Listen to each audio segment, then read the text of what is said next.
Does anybody have any questions thus far about the guitar setup, amp setup, or miking? I got one. As far as like distant miking on a cab, do you typically just use the drum stuff, or do you ever just like set a mic like 4 or 5 feet off of the cab itself? I don't typically do that. I sort of take the same approach that I do. Like if I'm miking a guitar and the drum setup's totally broken down and I'm getting a new ambient mic, I kind of take the opposite approach, or sorry, a similar approach to what I do with the diffused drum mics. I won't necessarily put them, in my bathroom around the corner from the amp, but like I'll aim. Like if I'm the guitar amp aimed at that back wall, I might put an amp sort of beside the guitar amp, also pointed at the back wall. So it's getting some ambient stuff off the cabinet and it's getting the reflections off that wall. So remove that like real close stuff and give it a little bit of like pre-delay from when the amp happens to when the room mic hears it. And sometimes I'll use kind of crappy room mics too, or like a dynamic mic, so it sounds more like the bleed of the guitar into a drum mic rather than like a real nice, pretty room tone on the guitar. You can even take it one step further, and if you really want to make it sound live, you can put a mic in the corner of the room over there, and then set up a snare drum next to it, turn the snares on, and let the amp rattle the snares, and it'll feel more like you're really there. A couple people were very excited about the feedback in your guitar tracks. So can you talk about kind of the secret of how you get that awesome, like perfect feedback? Sure. Well, feedback is super frustrating and totally out of control and hard to control, and you can't be married to getting a certain type of feedback. You just kind of have to do it and see what happens and hope for the best. But the way that I like to handle feedback is, and it's the goal of feedback is typically to give you that feeling that you're there, that it's a show and it's happening organically. However, I find that communication with a guitarist when we're doing a track by track type thing, like let's say we track the drums to scratch guitars and we're recording only guitar, I find that the communication with that guitarist is best when they're sitting or standing in the control room with me, and we can easily talk back and forth. We don't have to have headphones and a talkback mic because like nobody likes playing on headphones. It's sort of annoying. It's better to just have speakers cranked up and other people to talk to without worrying about pressing talkback buttons and all that kind of stuff. So usually it's me sitting at my console, guitar player's here, and we're going back and forth, dialing in the bulk of all of the rhythm guitars. And then before I leave that guitar tone, I will then move them out into my live room, set them up in front of the amp, and give them headphones and a talkback mic at that point. But before that, we'll sort of plan out, we want feedback at all these locations. And depending on how much it is, I'll either create a new playlist in Pro Tools and then record another full take of the song, sort of with the guitar player standing in front of the amp, and then just sort of go in manual, be like, okay, I want to grab this little section and grab that little section and then drop it into the main playlist. Or we'll just do a bunch of little punch-ins on the same track. I don't like to do dedicated feedback overdubs. To me, that sounds a little bit canned. I know some people will, record their rhythm guitars clean and then go in and just sort of like try to bring in feedback where it's necessary. I will have them play along with the riffs and then punch in or edit in just the necessary areas, so we have a balance of tight rhythm tracking in the control room with the wild tracking in the live room, and kind of find what's great about each performance, and then just grab snippets from each and make a master track. Cool. We've got one more from Adrian here. How do you get rid of guitar fizz noise when you use tones with a lot of distortion in a DAW? Yeah, we're going to talk about that in guitar mixing, but there's a lot of ways to do it. Most amps, it seems to be around like 11K, so you can use a notch filter to remove it.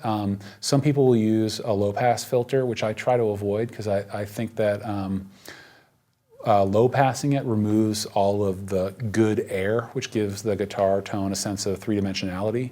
How do you, so this is something that I struggle with and I think is very important to talk about in this part. Like how would you, when you're talking about mic selection and placement, how would you keep the good air without the bad stuff that you would need to Well, it has a pass lot out? to do with the gain staging on your amp, and if you're using a pedal or not. And so how, if you have a pedal, how that's set, how the gain is set, and how the master volume is set.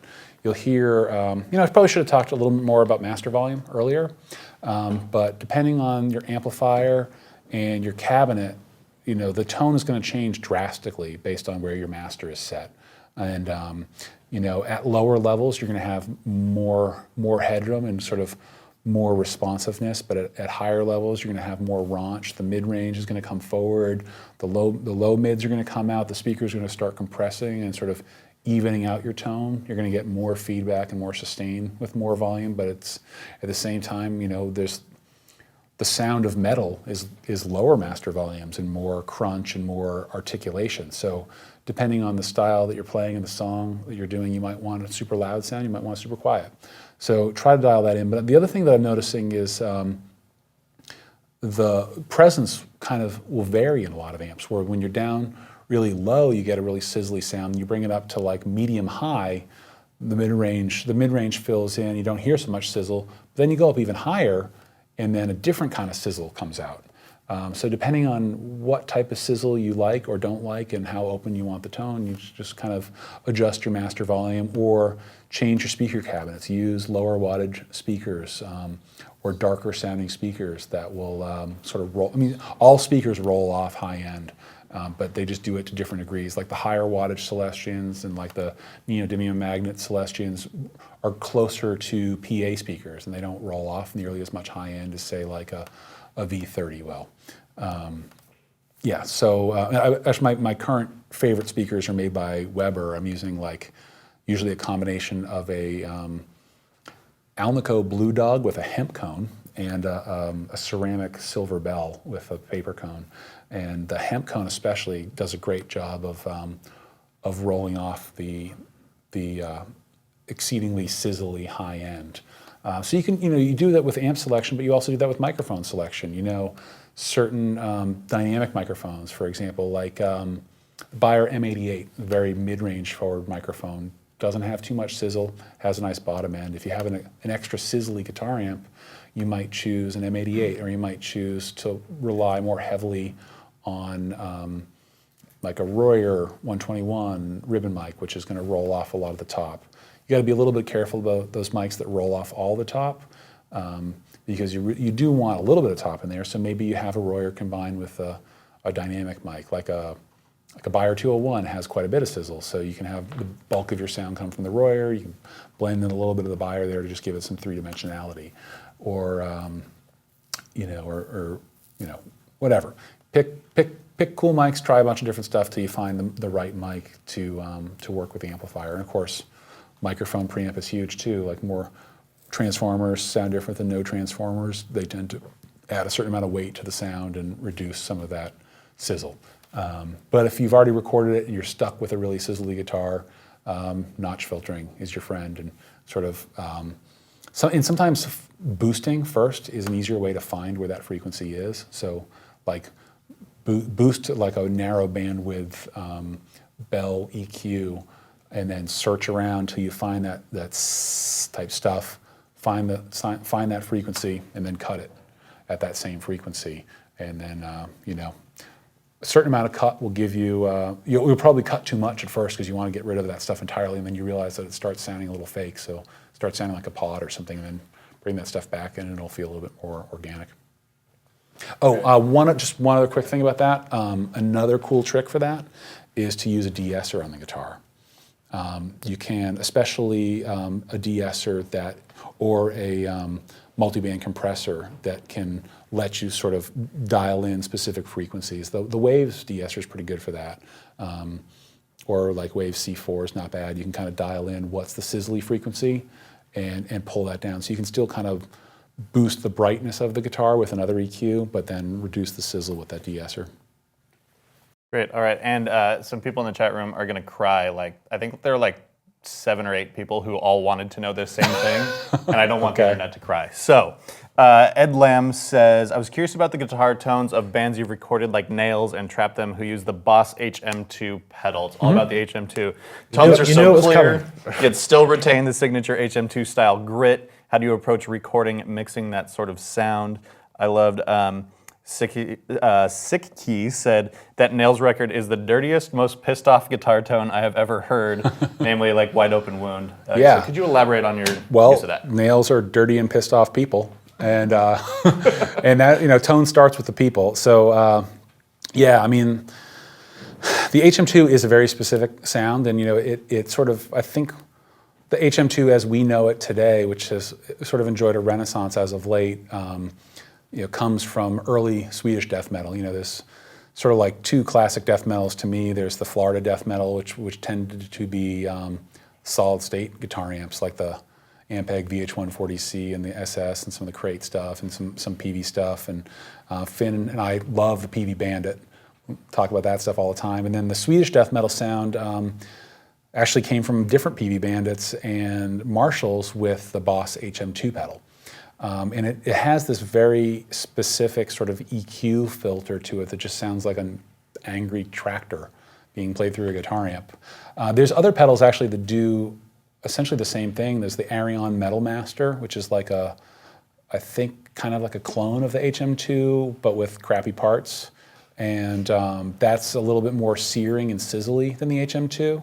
And then there's also, this is a great mastering studio that I use sometimes called the Norm Restore Mastering, and they're kind of starting up a pedal company, and they have something called the LHP, which is I believe, sort of short for Left Hand Path, named after the Entombed record.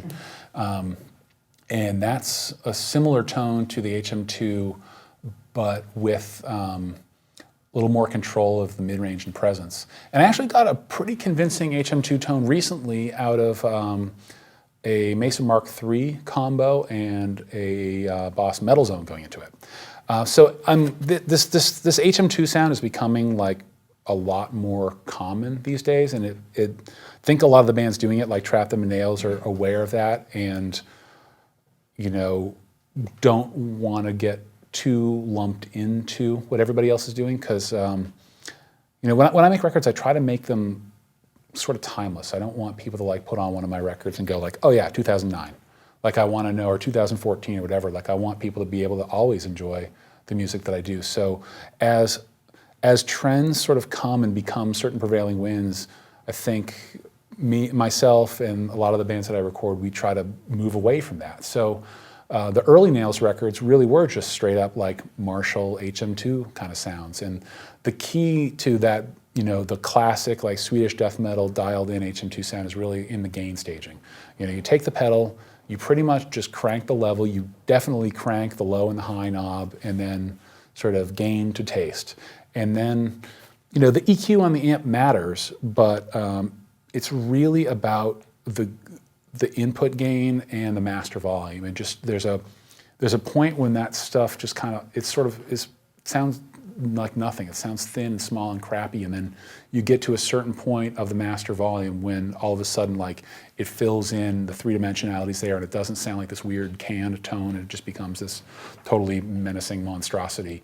But then a little too far, and it's totally incomprehensible. This pedal is like a really fine balance, and you can do it with just about any amp, solid state amps, tube amps, whatever. Like as long as you have enough control over all the different things, you can find the right balance. And I've done, one of my favorite amps to do it with is, I have this Guild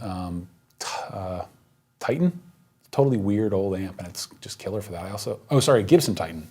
I have a Guild Thunder bass that's actually pretty good with it too. But the, vintage Marshalls like JMPs and 800s are sort of like the typical way that tone is done. With the most recent Nails record, they were really into the idea of, well, let's get something that has that level of just antisocial aggression, just anger, and it's just a middle finger to to good sound quality. So what we decided to do was kind of take that. This was a sort of a complicated amp setup for me, and